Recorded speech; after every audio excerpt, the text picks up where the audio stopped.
अगर Donald Trump एक बार फिर व्हाइट हाउस में आते हैं तो पाकिस्तान के अच्छे दिन खत्म हो जाएंगे। वो पाकिस्तान से कोई लेना देना नहीं, इन पहले भारत को ही चुनेंगे। जहाँ पर भी उनको कॉन्फ्लिक्ट नजर आता है उनको लगता है वहाँ पे बिजनेस नहीं है, और अगर बिजनेस नहीं है तो वहाँ पे ट्रंप का कोई काम ही नहीं। जैसे प्रेसिडेंट ट्रंप ने कहा है कि मैं चाइना के साथ सख्ती करूंगा। डोनाल्ड ट्रंप अगर यूएस इलेक्शंस जीतते हैं तो भारत पर क्या असर पड़ सकता है, आइए समझते हैं। ट्रंप 2.0 अगर रियलिटी होगा तो जिस तरह से भारत और अमेरिका के संबंध या प्रधानमंत्री नरेंद्र मोदी और डोनाल्ड ट्रंप के बीच जो निजी मित्रता थी, मैंने हाउडी मोदी ह्यूस्टन में भी कवर किया था और नमस्ते ट्रंप गुजरात में भी कवर किया था, और दोनों में उनकी जो परस्पर मित्रता थी उससे इन रिश्तों को और आगे बढ़ाने में मदद मिली है। देखिए, ट्रंप के शासनकाल में भारत और अमेरिका के रिश्ते काफ़ी अच्छे थे एक पर्सनल लेवल पर, लेकिन ट्रंप एक बिजनेसमैन है, उनके लिए ट्रेड बहुत इम्पोर्टेंट था।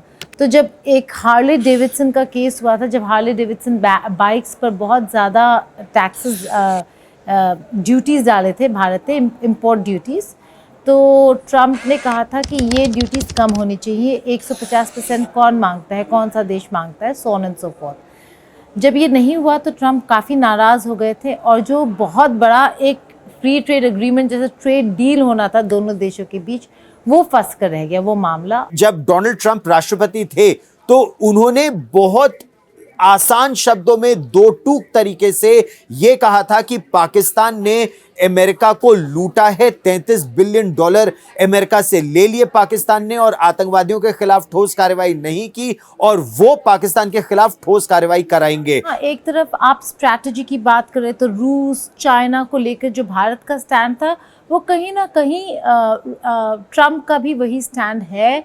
बहुत टफ थे चाइना को लेकर, रूस को लेकर इतने टफ नहीं थे। भारत के लिए ये अरेंजमेंट काफ़ी ठीक था। बाइडेन शासनकाल में भारत और अमेरिका के संबंध कैसे हैं?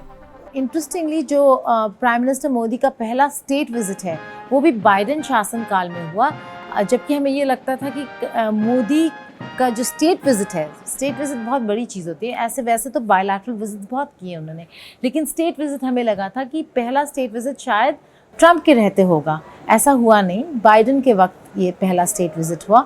डेमोक्रेट्स का रवैया पाकिस्तान और चीन दोनों के प्रति और भारत के आंतरिक संबंधों में, भारत के जो आंतरिक विषय हैं उनमें हस्तक्षेप का कुछ अधिक रहा है। तो अगर आप हाल का इतिहास उठा के भी देखें तो अनुच्छेद 370 पर कार्रवाई हो या फिर पाकिस्तान प्रायोजित आतंकवाद को सबक सिखाने के लिए बालाकोट पर एयर स्ट्राइक्स करनी हो, भारत को अमेरिका की पूरी तरह से मदद रिपब्लिकन्स के शासन में मिली है। लेकिन अगर आप डेमोक्रेट्स का शासन देखें तो भारत के आंतरिक मामलों में अमेरिका का हस्तक्षेप बढ़ जाता है, और ये भारत के लिए भी एक चिंता की बात है। जब वॉर शुरू हुआ, सैंक्शंस लग गए, भारत ने एक स्टैंड ले लिया, कहा कि नहीं, रूस हमारा दोस्त है, हम रूस के साथ खड़े होंगे। तो अमेरिका ने बहुत प्रेशर डालने की कोशिश की, कहा कि आप ऐसा नहीं कर सकते।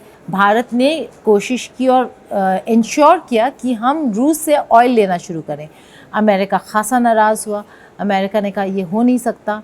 भारत ने अपना फुट डाउन, मतलब अपनी पोजीशन स्ट्रॉन्ग की और कहा हम ये करेंगे। जब हमें आपकी ज़रूरत थी, जब पाकिस्तान के साथ हम लड़ रहे थे, तब आप लोग हमारे पास हमारी मदद के लिए नहीं आए थे, रूस आया था। और आज जब रूस को हमारी ज़रूरत है, हम पीछे नहीं हटने वाले, चाहे वो युद्ध की बात क्यों ना हो। कहीं ना कहीं आपने एक बहुत स्ट्रॉन्ग गवर्नमेंट देखते हुए अपने पॉलिसीज़ को उनके साथ ट्यून किया। आइए एक नज़र डोनाल्ड ट्रंप की रिपब्लिकन पार्टी के मैनिफेस्टो पर डालते हैं। ट्रंप की रिपब्लिकन पार्टी अगर चुनाव जीतती है तब उनका एक बड़ा लक्ष्य अमेरिका में इल्लीगल माइग्रेंट्स का प्रवेश रोकना है। इसको पूरा करने के लिए उनकी योजना अमेरिका के बॉर्डर्स फेंस करने की है। इसी के साथ जो माइग्रेंट्स अवैध रूप से अमेरिका में घुस आए हैं उनको वापस उनके देश डिपोर्ट करने की भी परियोजना है। रशिया और यूक्रेन के बीच का युद्ध सुलझाना और अमेरिका को हवाई हमलों से बचाने के लिए इजराइल की तरह आयरन डोम बनाने का वादा भी ट्रंप कर रहे हैं। इसी के साथ इजराइल हमास युद्ध में ट्रंप और खुलकर इजराइल का समर्थन कर सकते हैं। ट्रंप अगर वापस सत्ता में आते हैं तो भारत के लिहाज से वो क्या क्या बदलाव लेकर आ सकते हैं? ट्रेड, फिर से ये हार्ले डेविडसन वाला जो खतरा है वो वापस आ जाएगा। ट्रेड पर फिर से वही सवाल होंगे कि आप इतने प्रोटेक्शनिस्ट क्यों हैं। भारत से जो सवाल पूछा जाता है कि आप इतने प्रोटेक्शनिस्ट क्यों हैं।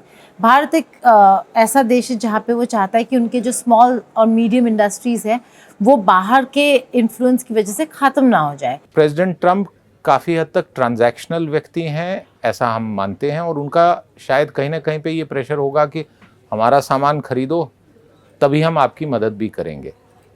तो काफ़ी बड़ा बदलाव आने की संभावना है। अब जैसे प्रेसिडेंट ट्रंप ने कहा है कि मैं चाइना के साथ सख्ती करूंगा, तो अगर चाइना के साथ उन्होंने सख्ती की तो चाइना को दूसरे मार्केट ढूंढने पड़ेंगे।